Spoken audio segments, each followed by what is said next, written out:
Welcome to Red Bandana Gaming, the channel where Logan will show you everything. From gameplay to gear, their crew is here to take you on a journey through every atmosphere. Releases to news, you don't have to choose.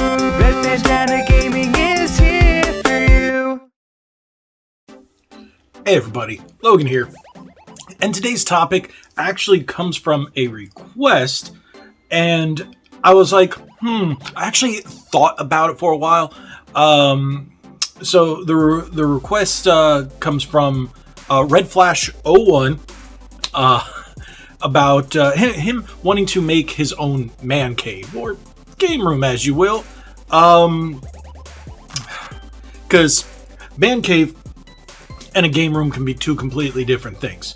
But from his question, it looks like he really wants to set up a game room.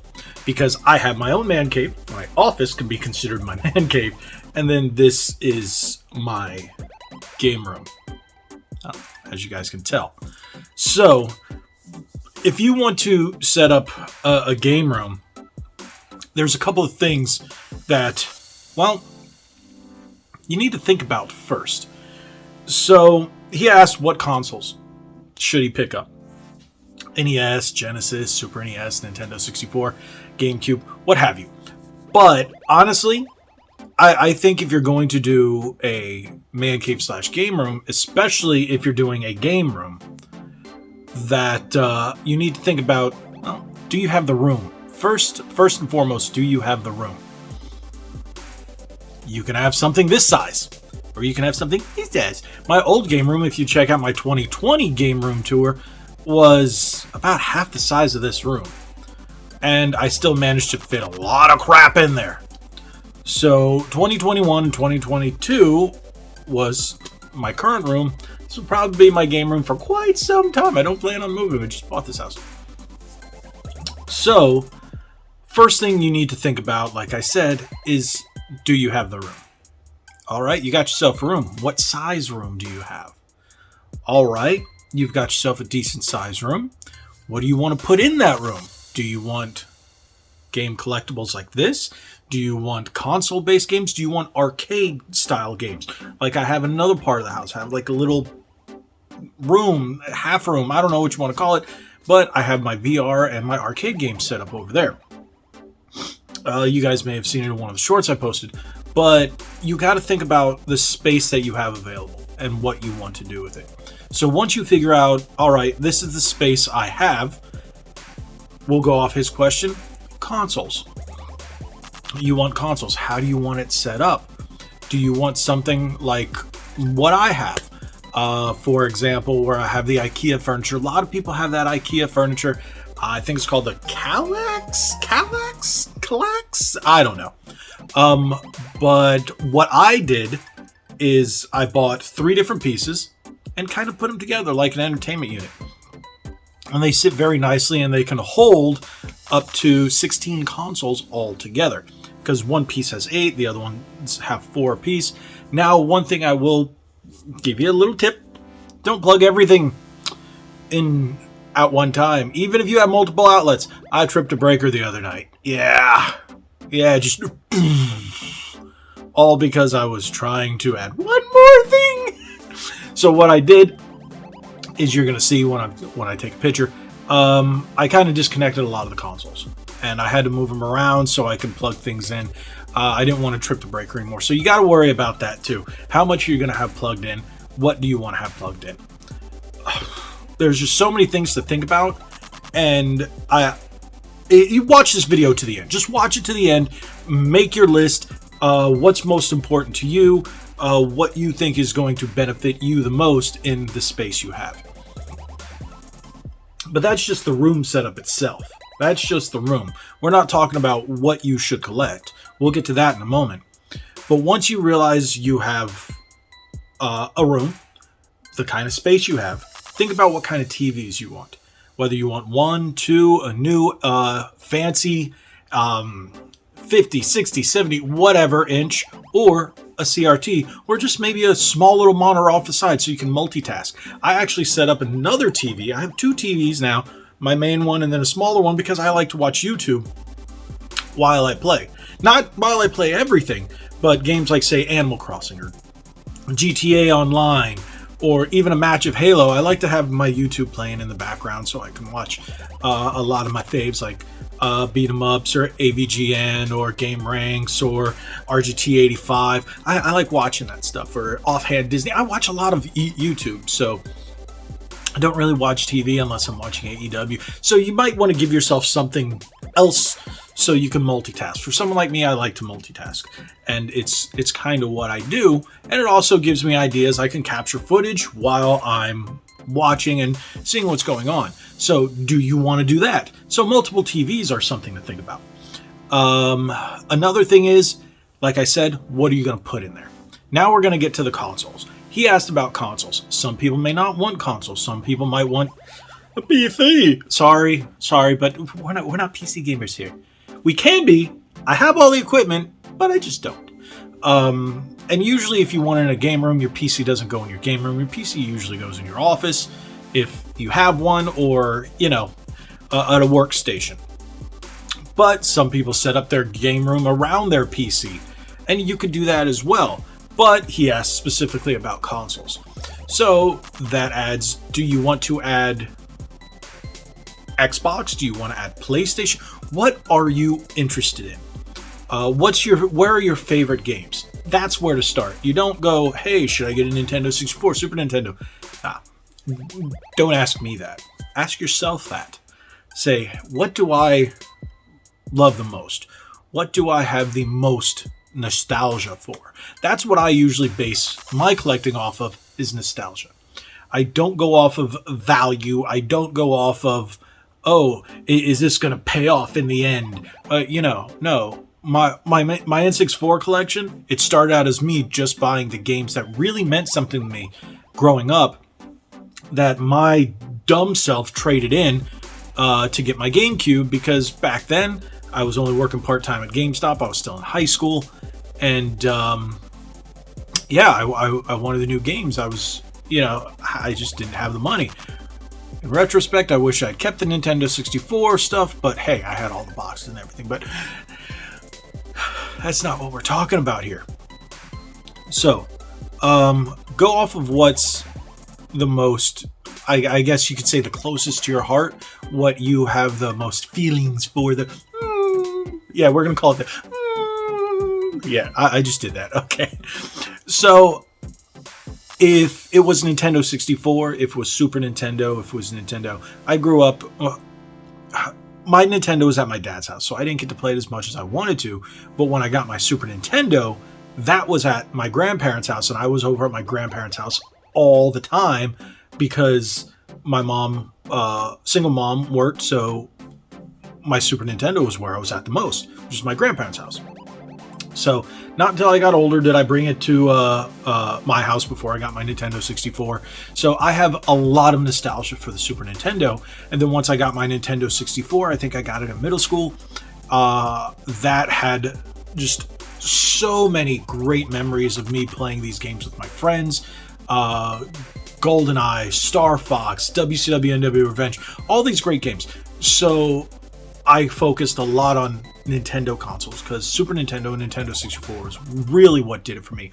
And then later on I got into PS1 and stuff like that, and then Dreamcast, and then that's how I collect, by what games mean the most here. So if that game meant something to me, I went back and picked that up. Those are the systems I decided to collect for.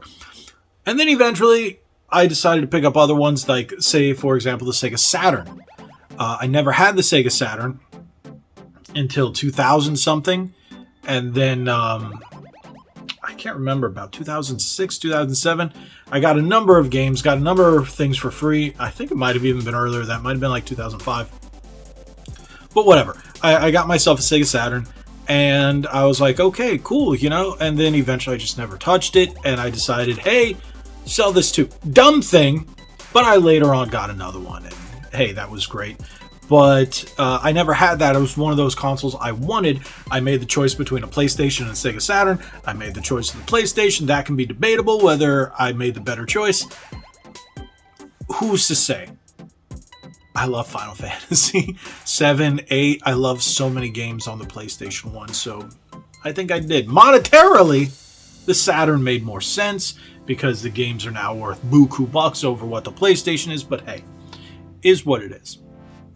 So it really depends on what means the most to you. That's where I say you should start collecting. Now, if you're looking at monetary wise, NES is probably the cheapest right now because it's gone down the most. If you want to start between any of the Nintendo consoles, 64 games, unless you're buying sports, have gone up. Super Nintendo is all over the place. The prices have started to come down, but if you really want to track this stuff, not sponsored or anything, but check out an app called Gameye, Gameye, and you can get track what you have as well as the values. And then you can always look it up there to see if you're overpaying for a game or something like that. You can see the value of a game that you want. Yeah. So we covered room. Do you have the room? Yes. What kind of space do you have? Do you have the space? What do you want to put in that room? Whether it's TVs, arcade cabinets, or PC or consoles. We covered that. Now we covered what consoles do you want? What games do you want to buy? So once you decide what games you want to buy, think about furniture. Furniture is probably one of the most important non-gaming things. As you can see, I have this couch and then the shelves all around me. And again, if you take a look at my Gameroom tour, which I'm sure you have, I'll link it. You can see how I have it set up. And furniture is very important depending on, I guess, the situation of the room, because you might find some amazing furniture, but it just doesn't fit. So, for example, you see what's behind me. I have a long window that it's only about maybe a foot or two. I think it's about 2 feet off the ground.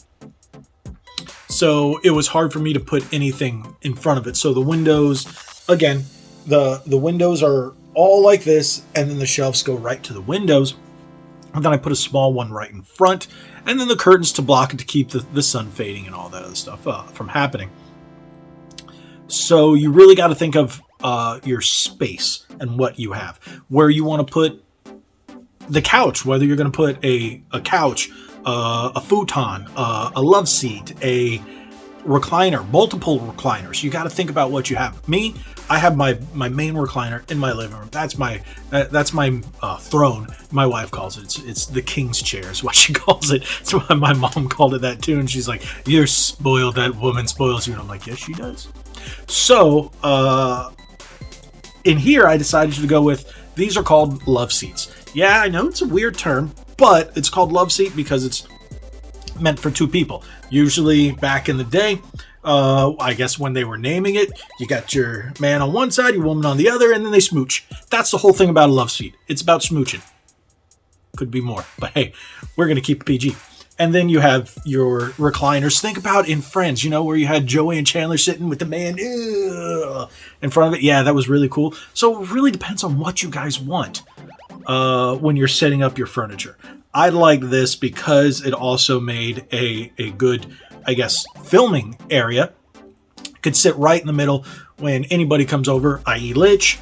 He sits on one side, I sit on the other. You got a good angle, and you can see all kinds of great stuff in the background. And I can put my little pillows and my stuff. So it all depends on what you want to do. And that's another thing. Are you going to be filming? Or is it just recreational? Just something you want to have fun? I did set this up with personal feels first. I want this room to feel right. Have the feng shui right. Before I decided to figure out how I was going to film. Because yeah, I do film, but it was more important that I could figure out how to film around it. I could set up a camera here and there. I spend a lot of time in my game room because this is where I play my video games. So yeah, I do have the ability to play it on a large TV out there. Sometimes when I'm chilling, I'll just play GTA or Halo on the really big TV. But here, this is more intimate. It's my relaxation station. Okay. So with all that being said, take all that into consideration. I can't give you cut and dry answers. I can give you advice. And that just mainly comes from experience, from having not just one, but I've had 2 different game rooms, one in a smaller apartment, now one in a larger house. So it really depends on what you've got. It depends on the room, the space in the room, your furniture, what you have passion for, what games you like, what consoles you prefer. And, elephant in the room, do you have the money? So work within your budgets too. So if you really want to know about working within a budget, there's a great channel. I know I'm throwing these names and stuff out here. I'm not doing this for any specific reason. Besides, I think this would be a great way. Try Retro Rick. Retro Rick does this $10 game collection thing. Check out his stuff. There are all kinds of great ways to find games on the cheap, but it also depends on the area. For where I live, his method sadly doesn't work as well because it's a hotbed for gaming here.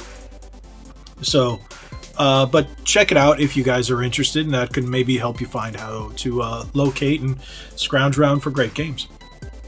But otherwise, hey, there you go. There are my tips on how to build your own game room, how to create, how to rise from your grave game room. Okay, I'll stop. But thank you guys so much. If you have any questions, make sure you drop them in the comments below. Make sure you hit that subscribe button, hit that like button, share this video, head on over to redbandanagaming.com, follow us on our socials, check out our spring link in the description below where you can get all kinds of great Red Bandana Gaming merch, shirts and everything, just like these guys. You see them? They're awesome. Pretty epic. Look at that. Look at that. Buy shirts. It really helps out. Thank you guys so much for watching. Again, hit that subscribe button. We really appreciate it. Like we always say, be legendary. Thanks again.